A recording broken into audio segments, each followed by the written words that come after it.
বাংলাদেশ সীমান্তে অতিরিক্ত সদস্য মোতায়েন করেছে বিএসএফ। তারেক রহমানের জন্য দেশের মানুষ অপেক্ষা করছে, বলছেন মির্জা ফখরুল। নির্বাচন কমিশনের অনেক ক্ষমতা আগে তারা ব্যবহার করেনি, বলছেন বদিউল আলম। তিন বিষয়ে রাজনৈতিক দলগুলোর মতামত চাইলেন প্রধান উপদেষ্টা। এবং সর্বশেষ জানাবো, আইনজীবী আলিফ হত্যাকাণ্ডের বিচার করবই, বলছেন অ্যাটর্নি জেনারেল।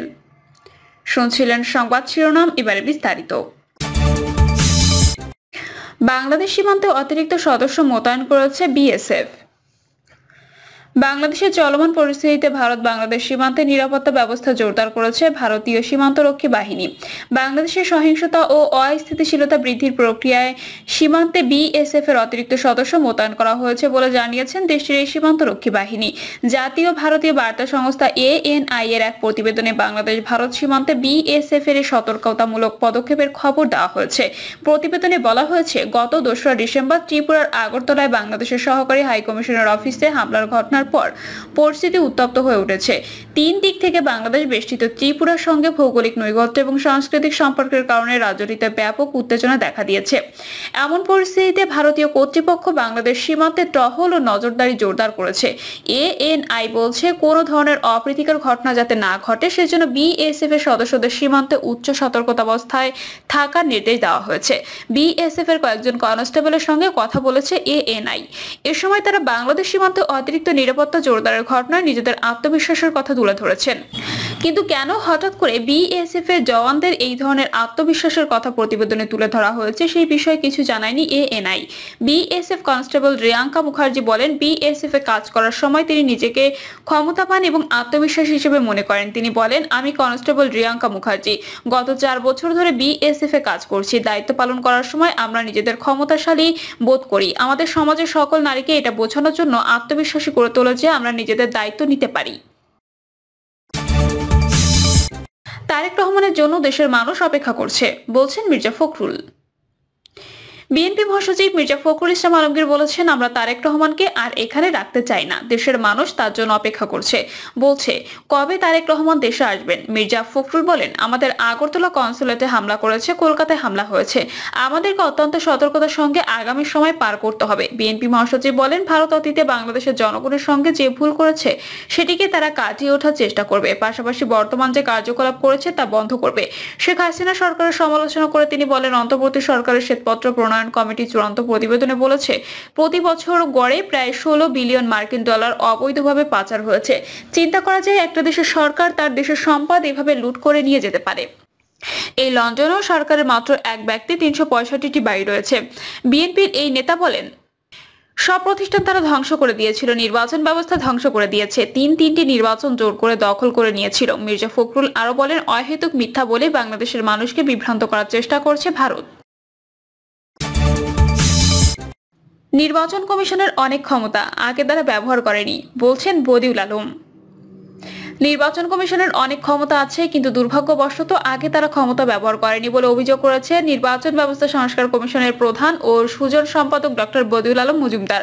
বদিউল আলম মজুমদার বলেন, নির্বাচনে যারা অপরাধ করেছেন তাদের অবশ্যই বিচারের আওতায় আসতে হবে। নির্বাচনের ক্ষেত্রে অনেকগুলো অপরাধ হয়েছে, এই অপরাধের বিচার হওয়া দরকার, সেটাও আমরা আলোচনা করেছি। যাদের অপরাধ প্রমাণ হবে তাদের অবশ্যই বিচারের আওতায় আসতে হবে। বিগত 3 কমিশনকে বিচারের আওতায় আনবেন কিনা এমন প্রশ্নের জবাবে তিনি বলেন, যারা অপরাধ সবাইকে বিচারে আসতে হবে। গণপ্রতিনিধিত্ব আদেশ অনুযায়ী 73 থেকে 90 ধারার মধ্যে নির্বাচনের অপরাধের বিষয়গুলো বর্ণনা আছে। এগুলো যাতে যথাযথ প্রয়োগ হয় এ বিষয়ে আলোচনা হয়েছে। ভোটের ফলাফল ঘোষণার পর আগের কমিশন যুক্তি দিত, ফলাফল হওয়ার পর কমিশনের আর অপরাধের শাস্তি দেওয়ার কোনো সুযোগ থাকে না, এমন বিষয় সামনে আনলে তিনি বলেন তারা ইচ্ছা করলেই করতে পারতেন। গেজেট হওয়ার আগেই তদন্ত সাপেক্ষে তারা নির্বাচন বাতিল করতে পারতেন।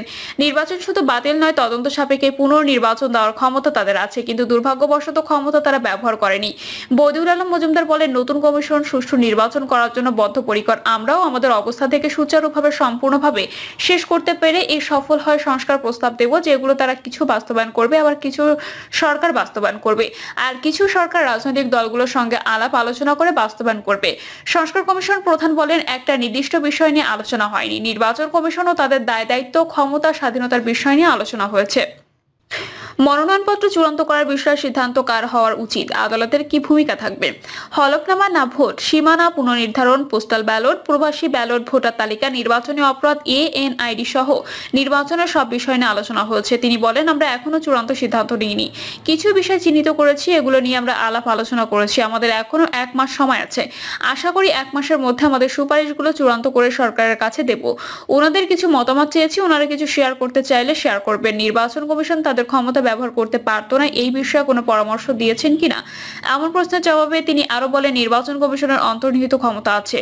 সুষ্ঠু নিরপেক্ষ নির্বাচনের খাতিরে দিনকে রাত, রাতকে দিন করা ছাড়া সবই করতে পারে। নির্বাচন কমিশনের অগাধ ক্ষমতা আছে। নতুন কমিশনের পক্ষ থেকে আপনাদের কোনো মতামত দিয়েছে কিনা এমন প্রশ্নের জবাবে বদিউল আলম মজুমদার বলেন, এখনো কোনো আনুষ্ঠানিক প্রস্তাব দেয়নি। আমাদের মত বিনিময়ের মাধ্যমে অনেক কিছু উঠে এসেছে, মনে হলো আমাদের কোনো মতপার্থক্য নেই। ওনারা সুষ্ঠু নির্বাচন করতে বদ্ধপরিকর, আমরা সহায়তা করতে এক পায়ে রাজি আছি। আমাদের সবার লক্ষ্য একটাই। 3 বিষয়ে রাজনৈতিক দলগুলোর মতামত চাইলেন প্রধান উপদেষ্টা। প্রধান উপদেষ্টা ডক্টর মোহাম্মদ ইউনূস 3টি বিষয়ে রাজনৈতিক দলগুলোর কাছে মতামত চেয়েছেন বলে জানিয়েছেন আমার বাংলাদেশ পার্টি যুগ্ম সদস্য সচিব আসাদুজ্জামান ফুয়াদ। ব্যারিস্টার ফুয়াদ বলেন, ফ্যাসিবাদ বিরোধী আন্দোলন সক্রিয় রাজনৈতিক দলগুলোর সঙ্গে 3টি বিষয়ে আলোচনা করেছেন প্রধান উপদেষ্টা। প্রথম বিষয়, ভারত সহ সারা বিশ্বে যে প্রোপাগান্ডা চলছে সেগুলো নিয়ে রাষ্ট্র হিসেবে আমাদের করণীয়। দ্বিতীয় বিষয়, আগরতলায় সহকারী হাইকমিশন অফিস ভাঙচুর ও পতাকা অবমাননা নিয়ে করণীয়। এবং তৃতীয় বিষয়, বাংলাদেশের সংখ্যালঘু নির্যাতন নিয়ে যে গল্প উপন্যাস সারা দুনিয়া চলছে তা নিয়ে মতামত জানতে চেয়েছেন তিনি। এ সময় বৈঠকে এজেন্ডা সরকারের পক্ষে শিল্প উপদেষ্টা আদিলুর রহমান খান তুলে ধরেন বলেও জানান তিনি। আসাদুজ্জামান ফুয়াদ বলেন, আজকের বৈঠকে নির্বাচন সংক্রান্ত আলোচনা ছিল না, সবগুলো দল তাদের মতামত তুলে ধরেছেন রাষ্ট্র হিসেবে আমাদের করণীয় কি। এখনো পর্যন্ত রাজনৈতিক দলগুলোর পক্ষ থেকে যে আলোচনা হয়েছে তা হলো, বেশ কয়েকটি রাজনৈতিক দল আজকের আলোচ্য সূচনায় নির্বাচন না থাকলেও প্রয়োজনীয় সংস্কার শেষে নির্বাচন দেওয়ার জন্য তাগাদা দিয়েছেন। স্বরাষ্ট্র মন্ত্রণালয় ও অন্যান্য মন্ত্রণালয়ের সেবার ঘাটতি সারা দেশে পরিলক্ষিত হচ্ছে, এই ক্ষেত্রে সরকার কি ব্যবস্থা নেবে।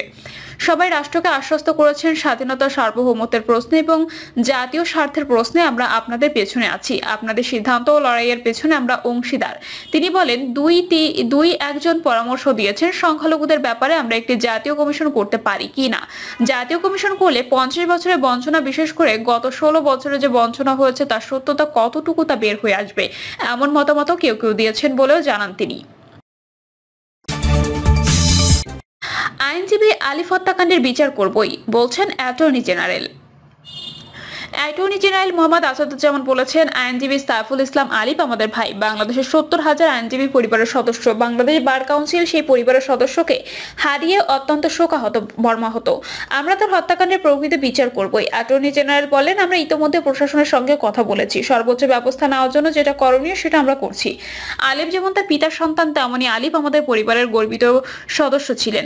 আমরা আলিফের আরেকটি পরিবার হিসেবে পাশে থাকব। তিনি বলেন, বাংলাদেশ বার কাউন্সিল আলিফের জন্মভূমির কাছে, তার পিতামাতার কাছে, ভাই বোনদের কাছে, আপনাদের কাছে এই মর্মে প্রতিশ্রুতিবদ্ধ। প্রিয় দর্শক, এই ছিল এখনকার সর্বশেষ সংবাদ। আপডেট সব সংবাদ পেতে চ্যানেলটি সাবস্ক্রাইব করে বেল আইকনটি ক্লিক করে রাখুন।